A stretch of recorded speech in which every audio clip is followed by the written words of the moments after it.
प्रिया शर्मा जो एक जवान और खूबसूरत आईपीएस अफसर थी, एक रात फटे पुराने कपड़े पहनकर फकीरों जैसे हुलिये में घोड़े पर सवार हो गई। रात का आखिरी पहर था और उसका घोड़ा सुनसान सड़क के बीच बीच चल रहा था। उसी सड़क पर कुछ पुलिस वाले बैरियर लगाए खड़े थे। तो और जब एक सब इंस्पेक्टर ने घोड़े पर सवार प्रिया शर्मा को अपनी तरफ आते देखा तो दूसरे सब इंस्पेक्टर से बोला, लगता है कोई फकीरनी आ रही है। प्रिया शर्मा अब उनके बिल्कुल पास पहुंच चुकी थी और जैसे ही वह पुलिस वालों के आगे से गुजरने लगी, पुलिस वाले उसकी खूबसूरती को देखकर मदहोश हो गए। तभी एक सब इंस्पेक्टर ने सड़क के बीच आकर उसका रास्ता रोक लिया और उसे पागलों की तरह देखने लगा। इतने में जीप में बैठे बड़े इंस्पेक्टर रमेश की नजर जब प्रिया शर्मा पर पड़ी तो वह फौरन गाड़ी से उतर के आया और उसे ऊपर से नीचे तक घूरने लगा। कौन हो तुम और इस वक्त कहां से आ रही हो? प्रिया शर्मा बोली, साहब फकीर हूं, मांगने के बाद घर जा रही थी। अब इंस्पेक्टर रमेश आहिस्ता आहिस्ता उसके करीब आया और उसकी कमर पर हाथ फेरते हुए बोला, एक फकीरनी और इतनी सुंदर, ये कैसे मुमकिन है?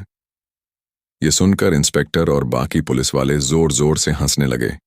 रात पूरी तरह से काली हो चुकी थी। प्रिया शर्मा की सांसें तेज और दिल धक धक करने लगा। तभी इंस्पेक्टर ने जेब से 8-2000 निकाला और प्रिया शर्मा की तरफ बढ़ाते हुए कहा, 8-2000 देता हूं, चलो मेरे साथ। यह सुनकर प्रिया शर्मा दंग रह गई। इंस्पेक्टर ने अचानक प्रिया शर्मा का हाथ पकड़ के उसे घोड़े से नीचे उतार लिया और अपनी गाड़ी की तरफ ले गया। इससे पहले प्रिया शर्मा कुछ पूछ पाती, इंस्पेक्टर बोला, गाड़ी में बैठो, फिर मैं तुम्हें बताता हूं। प्रिया शर्मा डरते डरते गाड़ी के अंदर दाखिल हो गई। अब इंस्पेक्टर बोला, तुम मेरे घर की सफाई कर देना, इसलिए तुम्हें यह Rs 2000 दिया है, उसके बाद मैं तुम्हें तुम्हारे घर छोड़ दूंगा।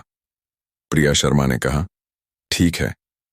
चलते चलते इंस्पेक्टर ने गाड़ी अब एक उबड़ खाबड़ रास्ते पर उतार ली। रात का अंधेरा और वह उबड़ खाबड़ रास्ता देखकर प्रिया शर्मा का दिल अब धक करने लगा।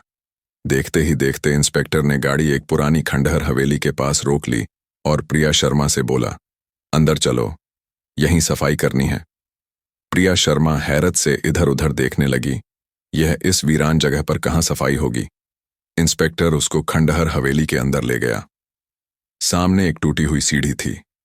इंस्पेक्टर ने प्रिया शर्मा का हाथ पकड़ा और उसे सीढ़ियों से ऊपर ले गया। प्रिया शर्मा चुपचाप उसके साथ चलती रही।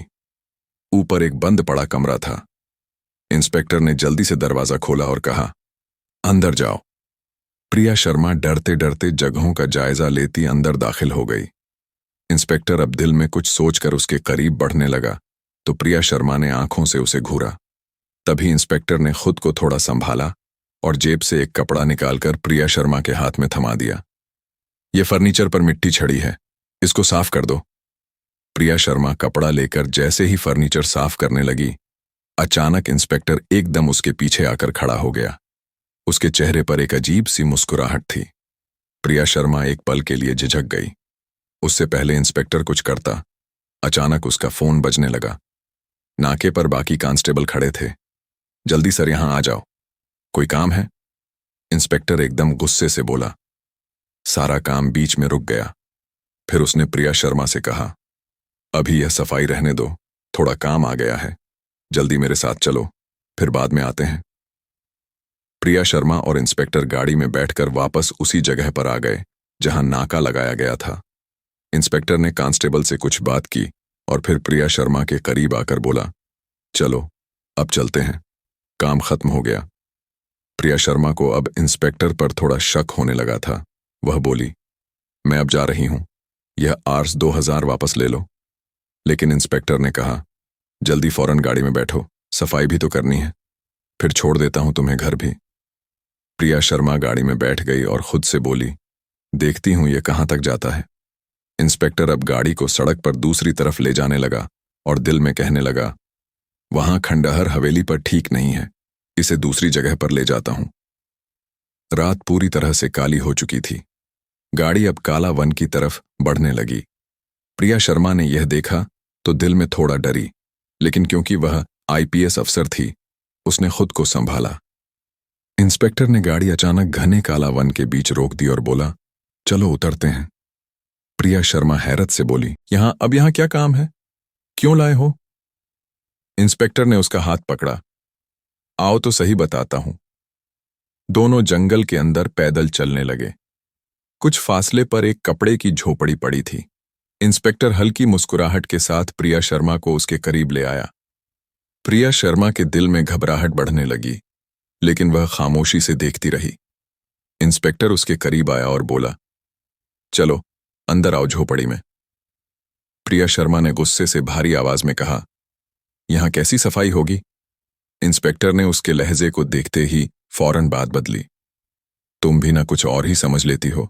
1 मिनट रुको, मैं तुम्हें समझाता हूं। ये कहकर वह झोपड़ी के अंदर दाखिल हो गया। अंदर जाकर धीरे से बड़बड़ाया, जबरदस्ती नहीं करता, कहीं बाहर जाकर जुबान ना खोल दे। चंद लम्हे बाद इंस्पेक्टर हंसने लगा। यह क्या समझती है, ऐसे ही जाने दूंगा।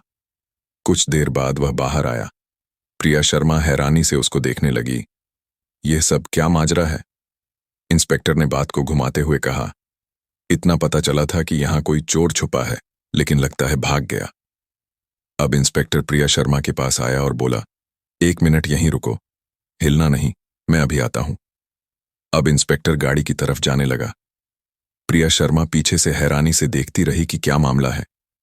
देखते ही देखते इंस्पेक्टर ने गाड़ी से एक लाल रंग का जोड़ा निकाल लिया और लाकर प्रिया शर्मा के हाथ में पकड़ाते हुए कहा, यह वाला सूट पहन लो। प्रिया शर्मा हक्की बक्की रह गई कि इस घने जंगल के बीचों बीच ये कपड़े बदलने को क्यों कह रहा है।